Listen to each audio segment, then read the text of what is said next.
Hello, I'm Mike. Welcome to the workshop. So this week I'm going to have a lot of fun. My neighbour was getting rid of a load of old tools out of his shed, and rather than going in the bin, they went into my greedy little fingers. So I'm going to restore this entire batch of tools in this video. So let's zoom in on the tools and I'll talk about each of them, a little bit of history, what they're used for, and then yeah, I'll start restoring. So I've arranged these in order of how much work it's going to take to get them fully functional again. So the first thing we have here is an old wooden level. This is a beautiful piece of teak, I believe. Yep, beautiful piece of old teak. The bubble still works, so she still tells me I'm level. The only thing that's missing here is a little silver. Yeah, this little silver. Little chrome bushing that's on the inside and outside. They're just for show. Everything works on it. So all this baby needs is a sand and a coat of my favourite finish, Danish oil. This is, to the best of my knowledge, sizes and stuff aren't exactly my strong suit, but to the best of my knowledge, this is a cabinet maker square because of the length and the depth here. So it's, it's in need of definitely a lot of rust removal and finish reapplication, and there's some hard spots here, or soft spots, sorry, that I'll probably try to fill with some solid timber. But the best thing about this is rusty. It looks like absolute dog crap, but it's still square. You go and try buy one that like this in a hardware shop, you have a 7 out of 10 chance that it's going to be off square. So I'm delighted to find that that's going to be in everyday use in the workshop. So yeah, a little bit of sanding and getting off all of that rust. I'll apply some oil, fill in any soft spots here where there's a little bit of rot in it, treat that, and then get to using it. So next on my list, I have these two sledgehammer heads. So this guy is, there's a big chunk gone out of here, but it's nothing compared to the chunk that's gone out of here. So I'm going to go ahead and say this is, unless I cut, that much off either end, this is probably not going to be reusable ever again as a sledgehammer. There's too much of a risk because it's hardened steel, chunks flying off. So this is going in a bin for, let's see what I can do with it eventually. So that won't be restored in this video. So I started off with a lie already. This lighter sledgehammer though is in a lot better state. All we have is the standard blooming that you get on the ends. So I'm just going to, again, get this back to bare metal, grind it down so you have a nice flush edge. You don't have this blooming anymore. Bevel it, put a new handle in it, and then I have a sledge. This here is a relatively modern bit and brace, and there isn't a whole heap wrong with it.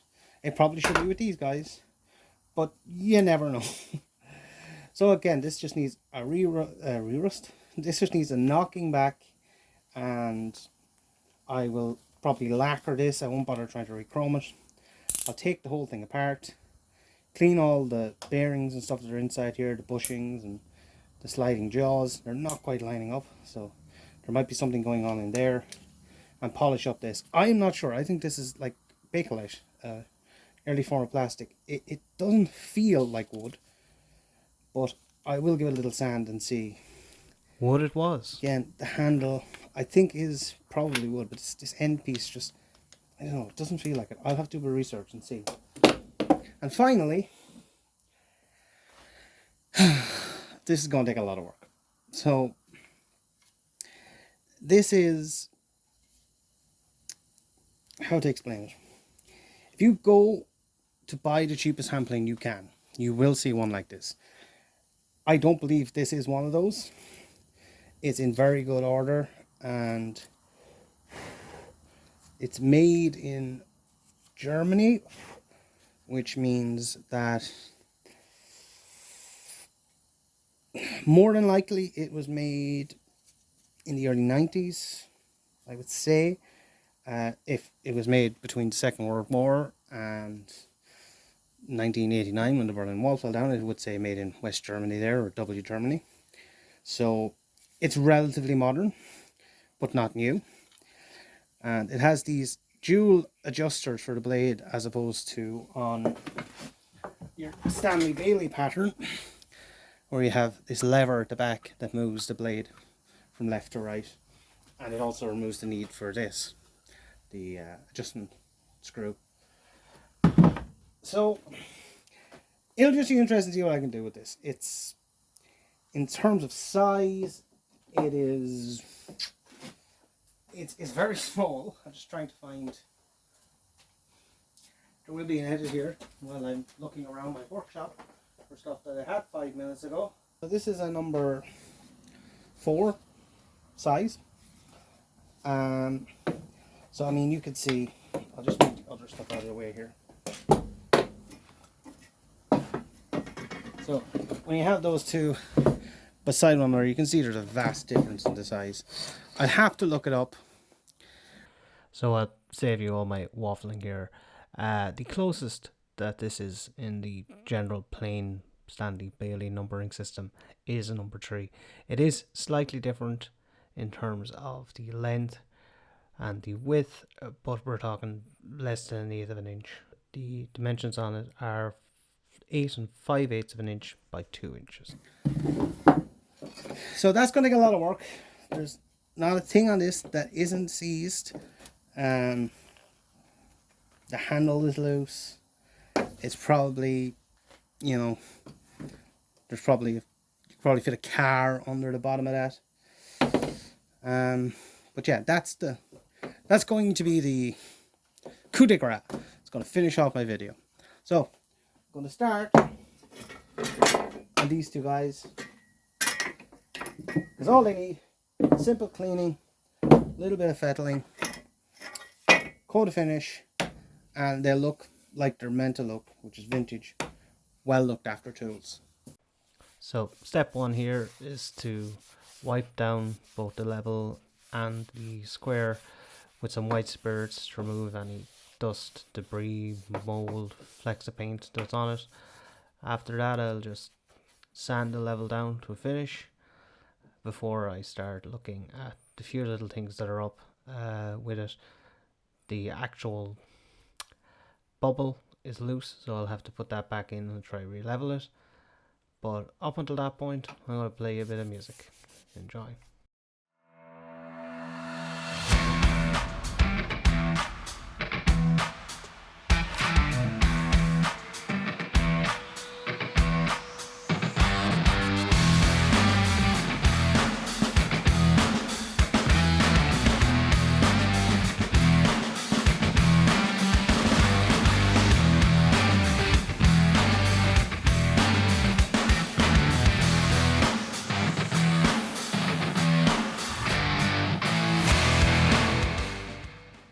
So the metal cover that protects the bubble is just held in with 2 pins, which should pull out just using parallel pliers, but I don't seem to want to here.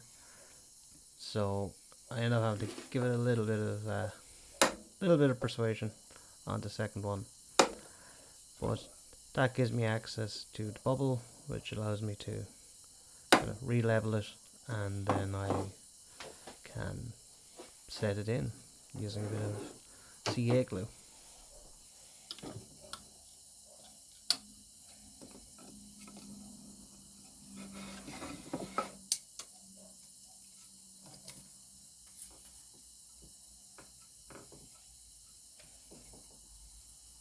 You can see here how the putty that held in this glass bubble had deteriorated over time. It just fell out.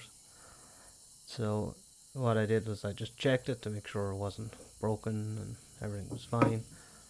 Let out all the loose pieces and then reset it in.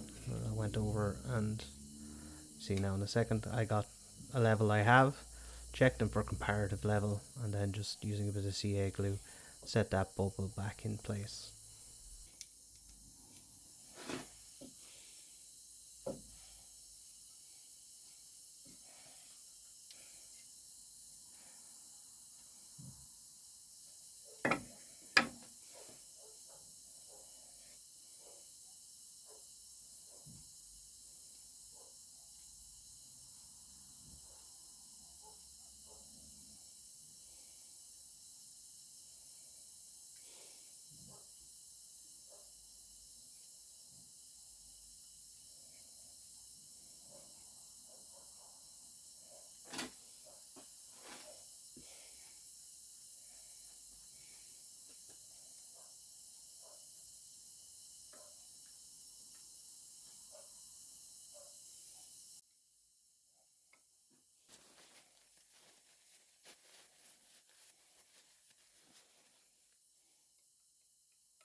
The only activator I could find was missing a nozzle.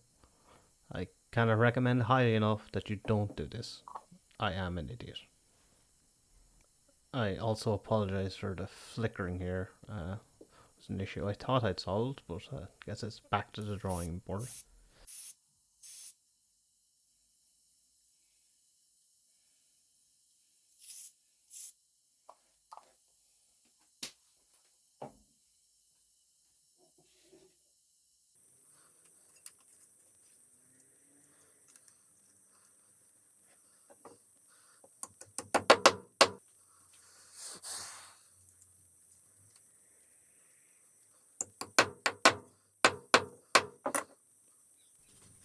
Now it's sexy time.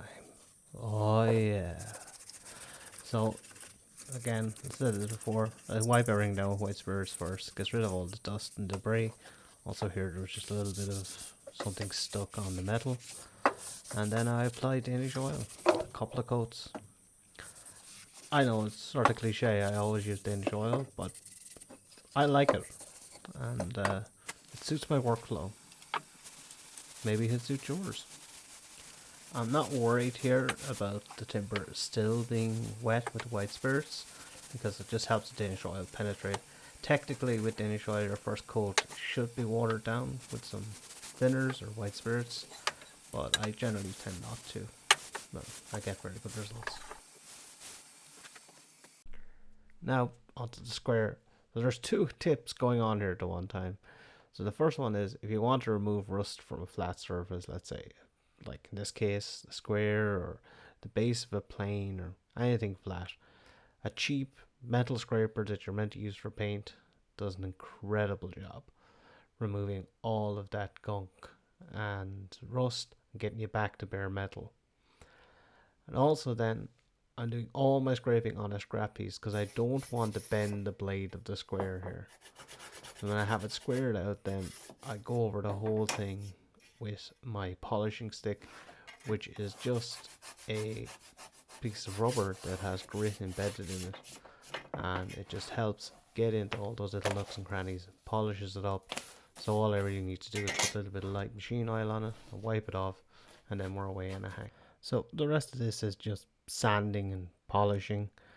So I'll throw in a bit of music. The only thing here to note just with the brass, I have graded versions of those polishing sticks to cut super fine, and then I finish all the brass off using my Dremel tool and a buffing head using some blue compound. So on the blade here I use a dry PTFE lubricant. This will stop the blade rusting again, and also that coating will make it a lot easier marking out, just reduces friction. And again, super magic Danish oil finish. I really like Danish oil. I like how it feels in the hand, and I think oils just bring out timber a lot better. So there's nothing wrong with this bit and brace, so I'm just going to give you a little rundown of a bit and brace. But there isn't a whole heap wrong with this. Just a bit rusty. So what I'm going to do is, as I go through this, give an overview of bits and braces and how they work. So essentially this is the precursor to your modern drill. So inside of the bit and brace you have these sprung jaws, and what they do is, as this advances on the thread here, it tightens or loosens it. So I'm just going to reload this baby up. So as I tighten that now, you'll see that this tightens up. So it uses a two-sided jaw, whereas a modern drill, electrical drill, you see, use three-sided jaws. This gives them more grip and a firmer hold. And bit and braces are designed to work with augers. I'll put up a Here's what it should look like. This one's actually one that was cut down to using a normal drill. But on the base of this, there's a little triangular piece. And inside then, most of them have this little collet, which allows you to change whether it's going forward or back. And it's very simple.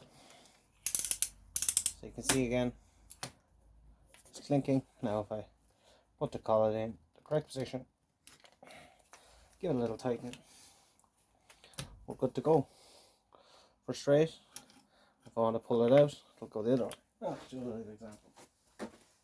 So your hand here, and then you're just letting the bit do the work. So on the front of the auger, there's a little twist, and the twist drill is what brings it in.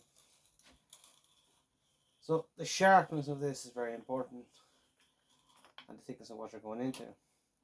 You get stuck then, you can just unwrap.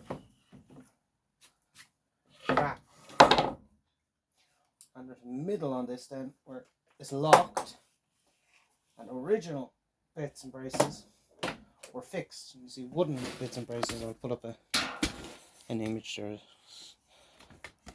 So in the middle position then, so move all the way to this side, I'm going in, all the way to that side, I'm coming out.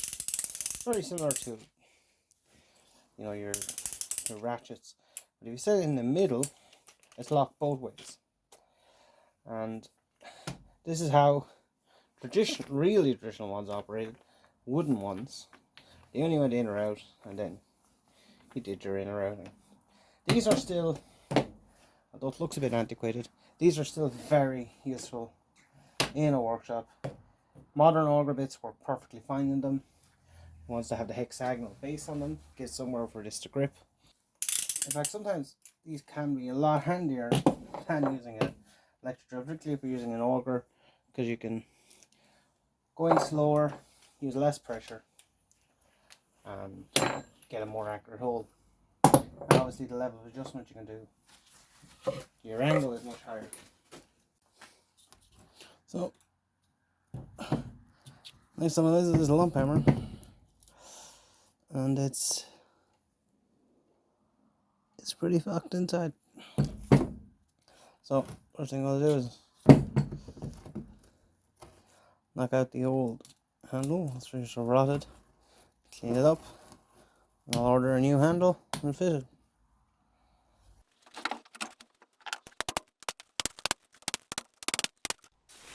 So a sledgehammer is a completely utilitarian tool, so it doesn't need to look good. The reason that I'm sanding all these edges, and I do the entire sledgehammer, is I want to get it back to bare metal so I can see if there's any cracks like we had on the first one, because this is hardened steel and the bits fly off faster than bullets.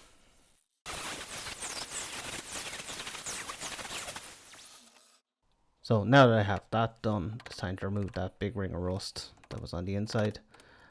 There's a lot of it in there, a lot of gunk and stuff. I just removed the bulk of it using my screwdriver, and then after that I hit it with my Dremel tool to get the remainder of it. It's important to have this smooth so that the handle goes in easily, and yeah, it does look like there's a brown fire here, but when I have that done, I'm happy with how smooth it is. I go over, knock off all the blooming, and I didn't film it, but I polished the whole thing up to a shine. So now that I have this polished, see if this will show up, you can see a maker's mark starting to come through there. It's quite hard to see. I can make out steel here. It's an old something steel. If anyone knows, let me know. And then if you take from this angle, you can see it's an 8-pound sledge. I was going to spray this black, but I actually quite like the beat up look. So this baby is powerful, it's heavy. Now it's time to put on a handle. This is what happens when a furniture maker does hot work. My poor bench.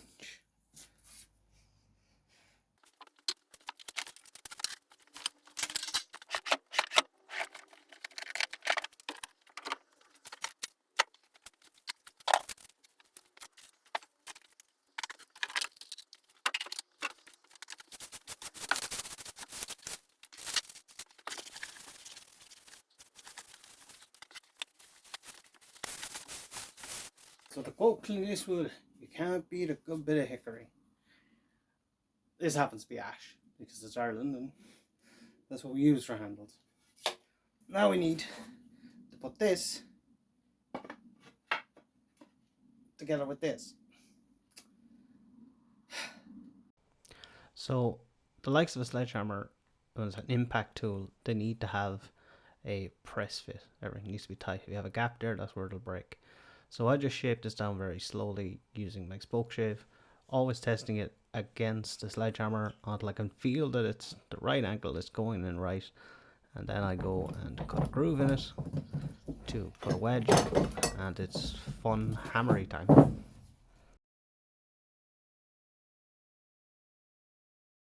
If you do this, make sure to put a piece of timber on the ground. I ended up kind of blowing out the bottom of the handle. But you can do it one or two ways, either this way or hammering the handle in. Either way it works.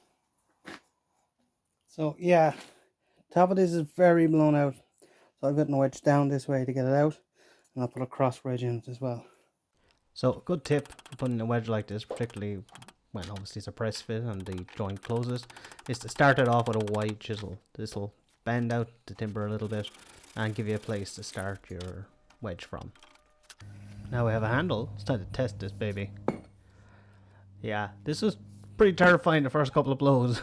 I was expecting it to break or the head to shatter, but I mean, you can see it makes mince at this block. So yeah, to quote one of my favorite childhood films when I was a kid, that'll do, pig. That'll do. So now that I know that it works, it's time to get this handle ready for hours and hours of hard use.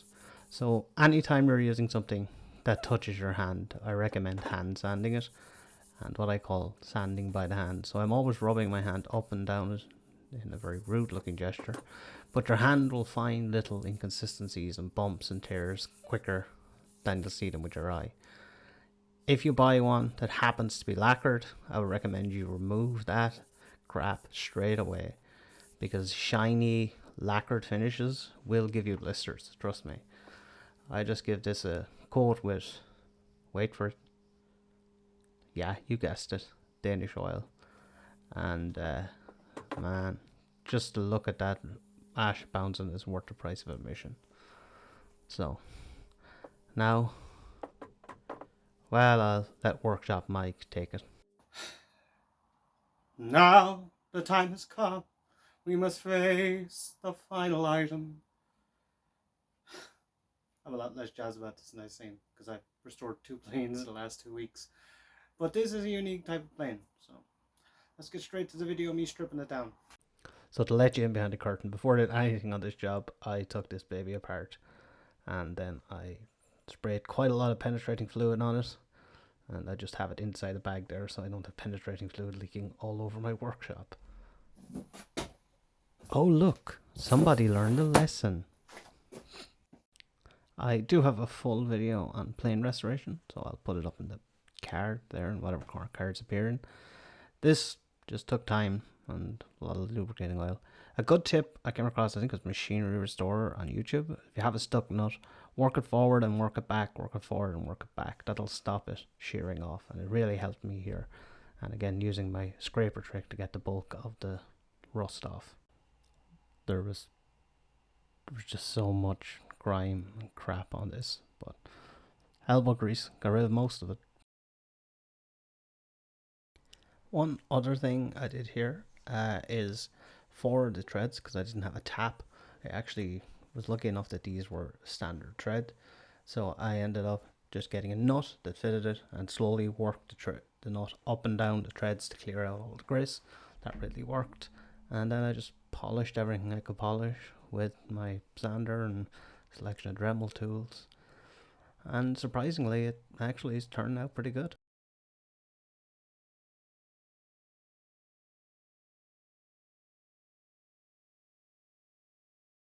Normally I don't touch the base of any of my cutting edges with anything but a sharpening stone, but this was so badly pitted that I did need to get out my vertical grinder here. You can sharpen on the vertical grinder or on a bench grinder with an abrasive disc. All you have to do is be very, very careful. Keep it lubricated and cool. So when you can feel, particularly when you're doing the back, when you can feel the heat starting to come through the blade, it's time to put it in water and cool it down. As long as you keep it cool and you keep your weight and pressure consistent, you'll end up flattening that pretty good. And after I had that done, I went to my sharpening stones, which I love.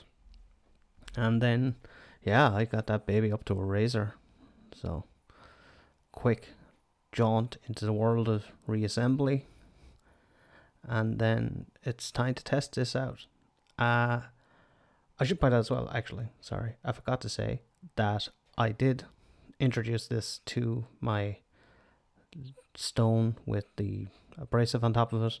It's basically just a piece of marble that I have some sandpaper on, and the bottom of it was actually pretty much all bang on flat, so it wasn't even worth recording. A couple of passes and everything was fine, so I just polished up any of the damage, and yeah, we were good. So I have to say, adjusting this is a pig, mainly because these little wheels, you see, adjust both the depth and the angle of the blade. So in order to give yourself less iron, you have to very carefully twist the two of them out the same amount so it pulls the blade, and then you have to move them back till they engage, because if you leave that gap there, what will happen is the blade will push back and you lose all your iron. But it came out pretty sharp, and overall I'm relatively happy. So, it's time for the glory shots of everything. So that is this week's video. I hope you enjoyed it and learned a little bit about these tools that I restored. I really enjoyed doing this, so if you want to see more, like, subscribe, comment, hit that bell.